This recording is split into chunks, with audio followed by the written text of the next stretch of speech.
subscribe now and press the bell icon. Never miss an update. Crime and Punishment by Fyodor Dostoevsky. Chapter 6. Later on, Raskolnikov happened to find out why the huckster and his wife had invited Lizaveta. It was a very ordinary matter, and there was nothing exceptional about it. A family who had come to the town and been reduced to poverty were selling their household goods and clothes, all women's things. As the things would have fetched little in the market, they were looking for a dealer. This was Lizaveta's business. She undertook such jobs and was frequently employed, as she was very honest and always fixed a fair price and stuck to it. She spoke as a rule little, and, as we have said already, she was very submissive and timid. But Raskolnikov had become superstitious of late. The traces of superstition remained in him long after, and were almost ineradicable. And in all this he was always afterwards disposed to see something strange and mysterious, as it were, the presence of some peculiar influences and coincidences. In the previous winter, a student he knew called Pokarev, who had left for Kharkov, had chanced in conversation to give him the address of Alyona Ivanova, the old pawnbroker, in case he might want to pawn anything. For a long while he did not go to her, for he had lessons, and managed to get along somehow. 6 weeks ago he had remembered the address. He had 2 articles that could be pawned, his father's old silver watch, and a little gold ring with 3 red stones, a present from his sister at parting. He decided to take the ring. When he found the old woman, he had felt an insurmountable repulsion for her at the first glance, though he knew nothing special about her. He got 2 rubles from her, and went into a miserable little tavern on his way home. He asked for tea, sat down, and sank into deep thought. A strange idea was pecking at his brain, like a chicken in the egg, and very, very much absorbed him. Almost beside him at the next table there was sitting a student whom he did not know and had never seen, and with him a young officer. They had played a game of billiards and began drinking tea. All at once he heard the student mention to the officer the pawnbroker Alyona Ivanova and give him her address. This of itself seemed strange to Raskolnikov. He had just come from her, and here at once he heard her name.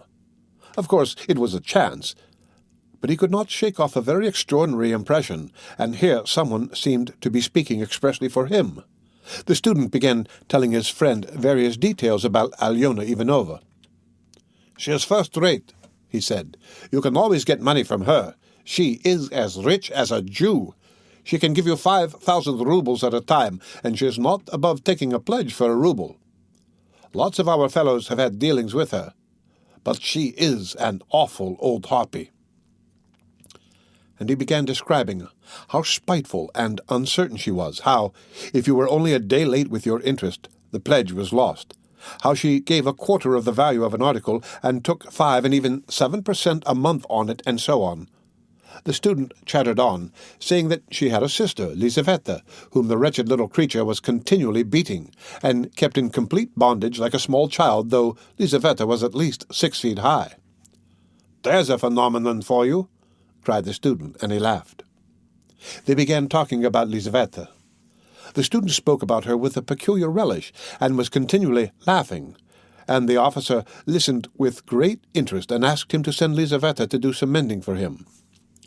Raskolnikov did not miss a word, and learned everything about her. Lizaveta was younger than the old woman, and was her half-sister, being the child of a different mother.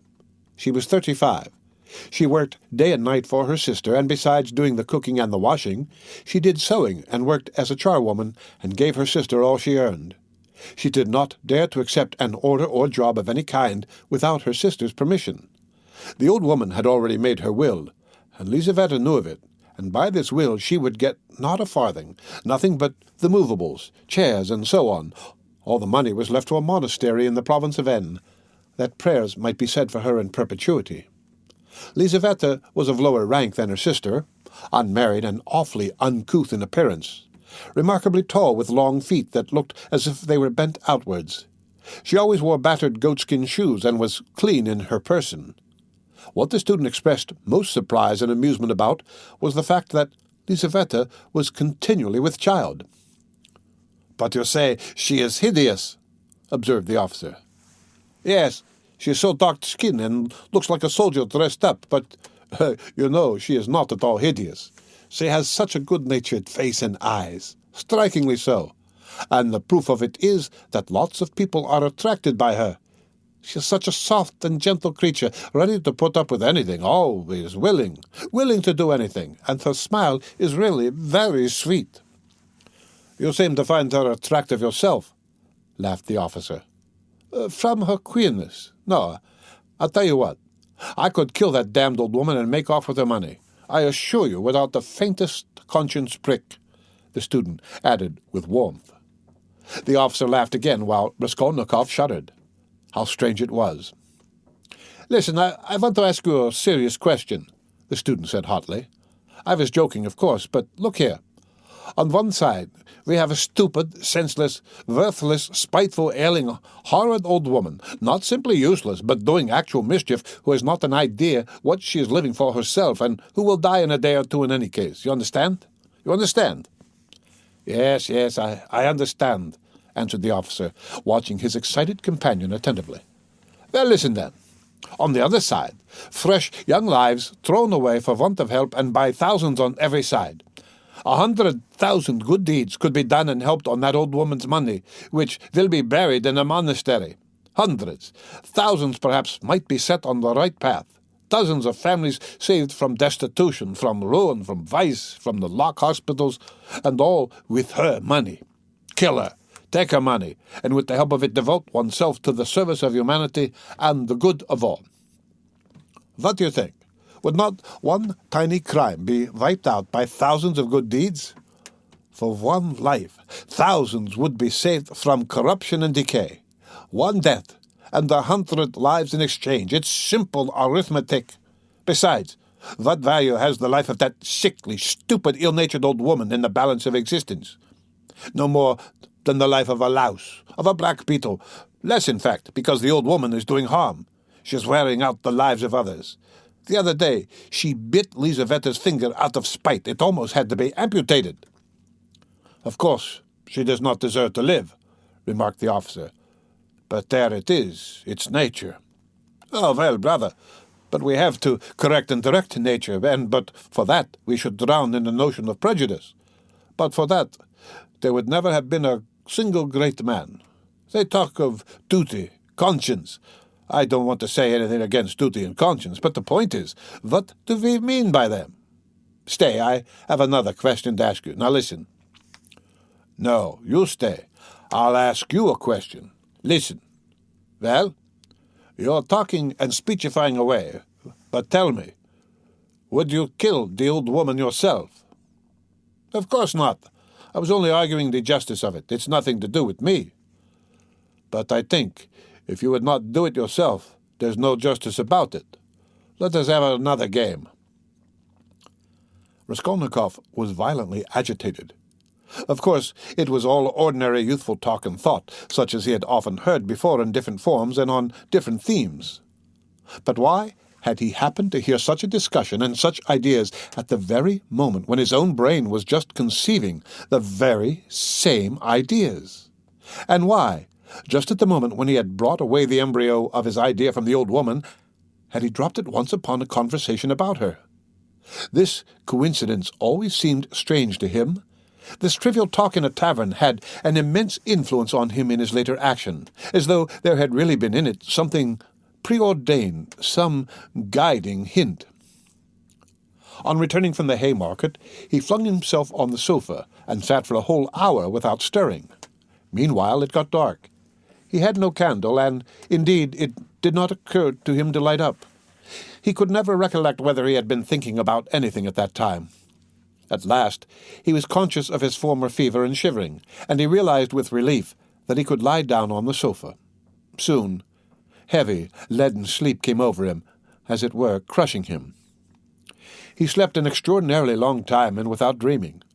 Nastasia, coming into his room at 10 o'clock the next morning, had difficulty in rousing him. She brought him in tea and bread. The tea was again the second brew, and again in her own teapot. My goodness, how he sleeps!"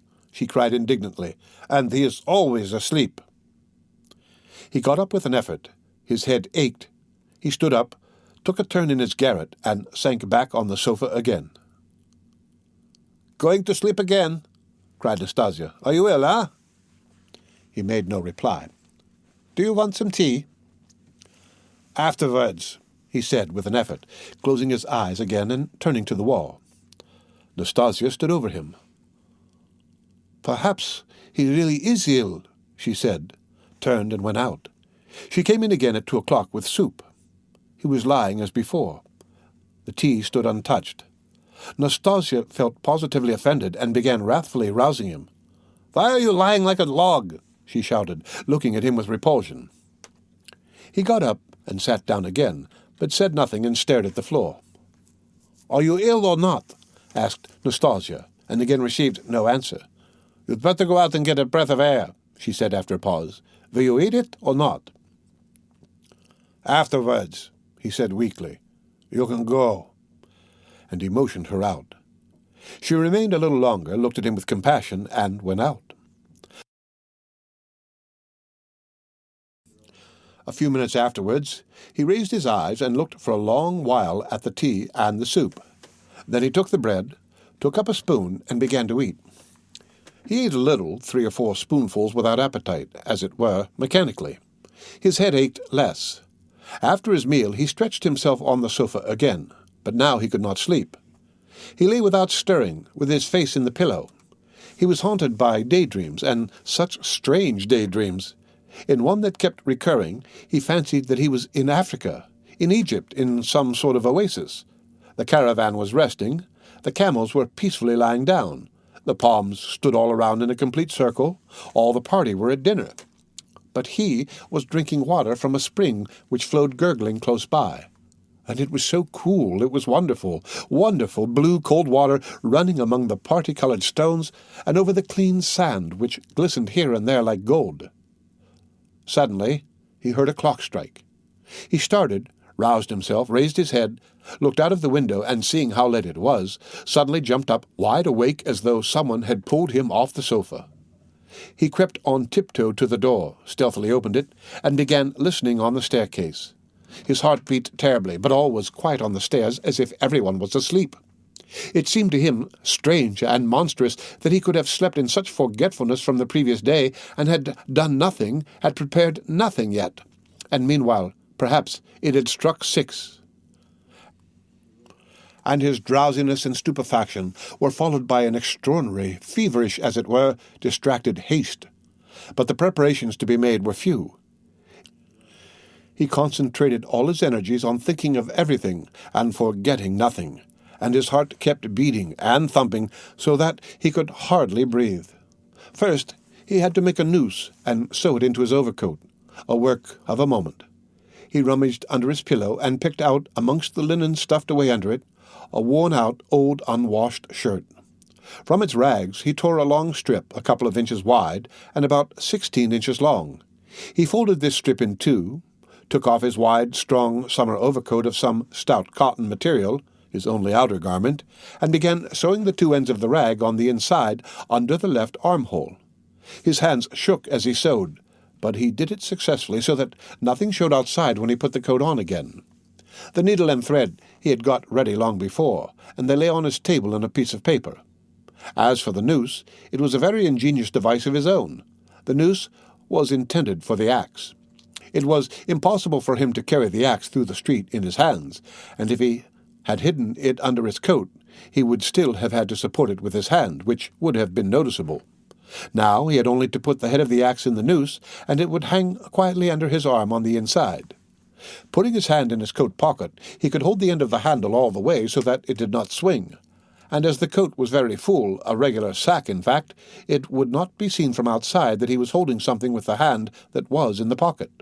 This noose, too, he had designed a fortnight before. When he had finished with this, he thrust his hand into a little opening between his sofa and the floor, fumbled in the left corner, and drew out the pledge which he had got ready long before and hidden there. This pledge was, however, only a smoothly planed piece of wood, the size and thickness of a silver cigarette case. He picked up this piece of wood in one of his wanderings in a courtyard where there was some sort of a workshop. Afterwards, he had added to the wood a thin, smooth piece of iron which he had also picked up at the same time in the street.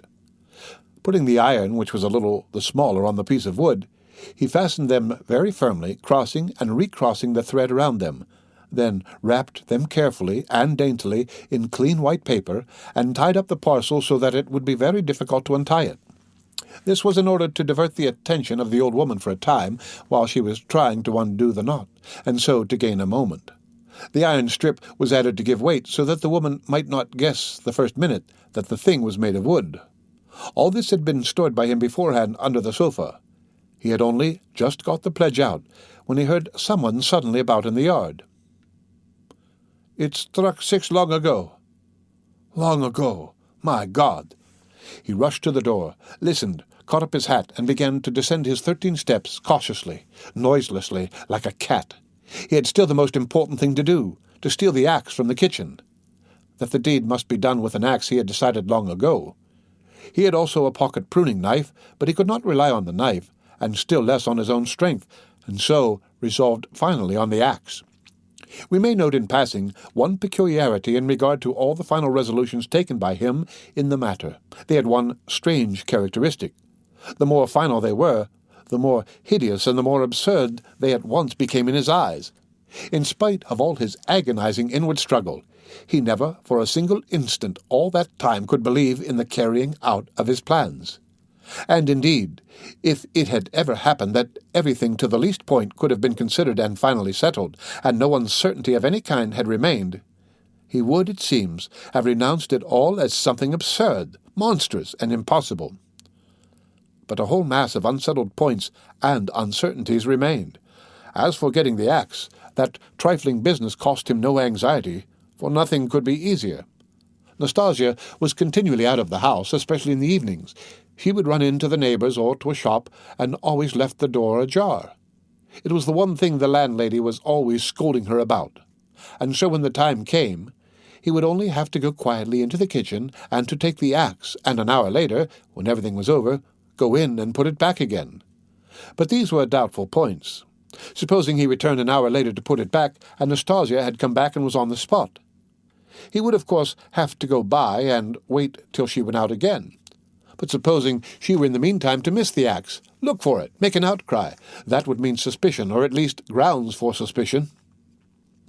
But those were all trifles which he had not even begun to consider, and indeed he had no time. He was thinking of the chief point and putting off trifling details until he could believe in it all. But that seemed utterly unattainable. So it seemed to himself, at least. He could not imagine, for instance, that he would sometime leave off thinking, get up, and simply go there. Even his late experiment, that is, his visit with the object of a final survey of the place, was simply an attempt at an experiment, far from being the real thing, as though one should say, "Come, let us go and try it. Why dream about it?" And at once he had broken down and had run away cursing in a frenzy with himself. Meanwhile, it would seem as regards the moral question that his analysis was complete.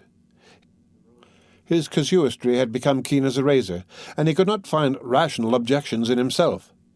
But in the last resort he simply ceased to believe in himself, and doggedly, slavishly, sought arguments in all directions, fumbling for them, as though someone were forcing and drawing him into it. At first, long before indeed, he had been much occupied with one question: why almost all crimes are so badly concealed and so easily detected, and why almost all criminals leave such obvious traces. He had come gradually to many different and curious conclusions, and in his opinion, the chief reason lay not so much in the material impossibility of concealing the crime as in the criminal himself. Almost every criminal is subject to a failure of will and reasoning power by a childish and phenomenal heedlessness at the very instant when prudence and caution are most essential. It was his conviction that this eclipse of reason and failure of will power attacked a man like a disease, developed gradually, and reached its highest point just before the perpetration of the crime, continued with equal violence at the moment of the crime, and for longer or shorter time after, according to the individual case, and then passed off like any other disease. The question whether the disease gives rise to the crime, or whether the crime from its own peculiar nature is always accompanied by something of the nature of the disease, he did not yet feel able to decide. When he reached these conclusions, he decided that in his own case there could not be such a morbid reaction, that his reason and will would remain unimpaired at the time of carrying out his design, for the simple reason that his design was not a crime. We will omit all the process by means of which he arrived at this last conclusion. We have run too far ahead already. We may add only that the practical, purely material difficulties of the affair occupied a secondary position in his mind. One has but to keep all one's willpower and reason to deal with them, and they will all be overcome at the time when once one has familiarized oneself with the minutest details of the business. But this preparation had never been begun. His final decisions were what he came to trust least, and when the hour struck, it all came to pass quite differently, as it were, accidentally and unexpectedly. One trifling circumstance upset his calculations before he had even left the staircase. When he reached the landlady's kitchen, the door of which was open as usual, he glanced cautiously in to see whether, in Nastasia's absence, the landlady herself was there, or if not, whether the door to her own room was closed, so that she might not peep out when he went in for the axe. But what was his amazement when he suddenly saw that Nastasia was not only at home in the kitchen, but was occupied there taking linen out of a basket and hanging it on a line.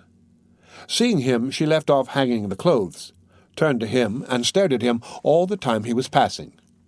He turned away his eyes and walked past as though he noticed nothing.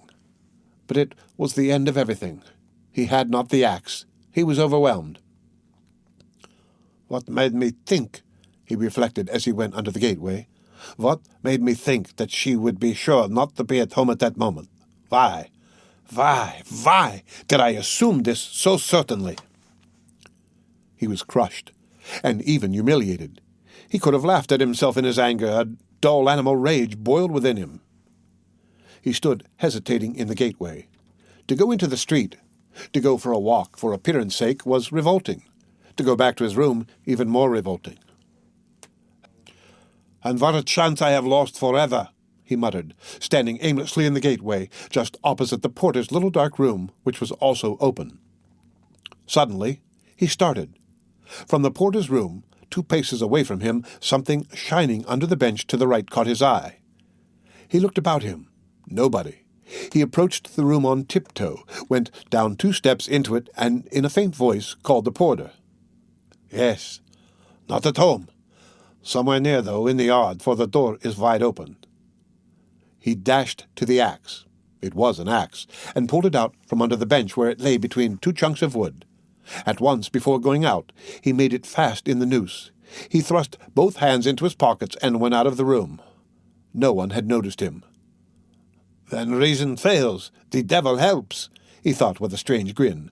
This chance raised his spirits extraordinarily. He walked along quietly and sedately, without hurry, to avoid awakening suspicion. He scarcely looked at the passers-by, tried to escape looking at their faces at all, and to be as little noticeable as possible. Suddenly he thought of his hat. "Good heavens! I had the money the day before yesterday, and did not get a cap to wear instead." A curse rose from the bottom of his soul. Glancing out of the corner of his eye into a shop, he saw by a clock on the wall that it was 10 minutes past 7. He had to make haste, and at the same time to go some way round so as to approach the house from the other side. When he had happened to imagine all this beforehand, he had sometimes thought that he would be very much afraid. But he was not very much afraid now, was not afraid at all, indeed. His mind was even occupied by irrelevant matters, but by nothing for long.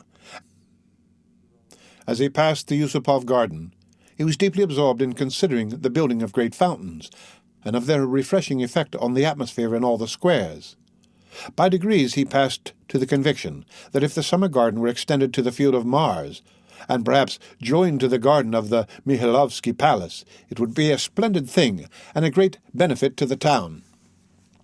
Then he was interested by the question why in all great towns men are not simply driven by necessity, but in some peculiar way inclined to live in those parts of the town where there are no gardens nor fountains, where there is most dirt and smell and all sorts of nastiness. Then his own walks through the Haymarket came back to his mind, and for a moment he waked up to reality. "What nonsense!" he thought. "Better think of nothing at all." So probably men led to execution clutch mentally at every object that meets them on the way, flashed through his mind, but simply flashed like lightning. He made haste to dismiss this thought, and by now he was near. Here was the house. Here was the gate. Suddenly a clock somewhere struck once. What? Can it be 7:30? Impossible. It must be fast. Luckily for him, everything went well again at the gates.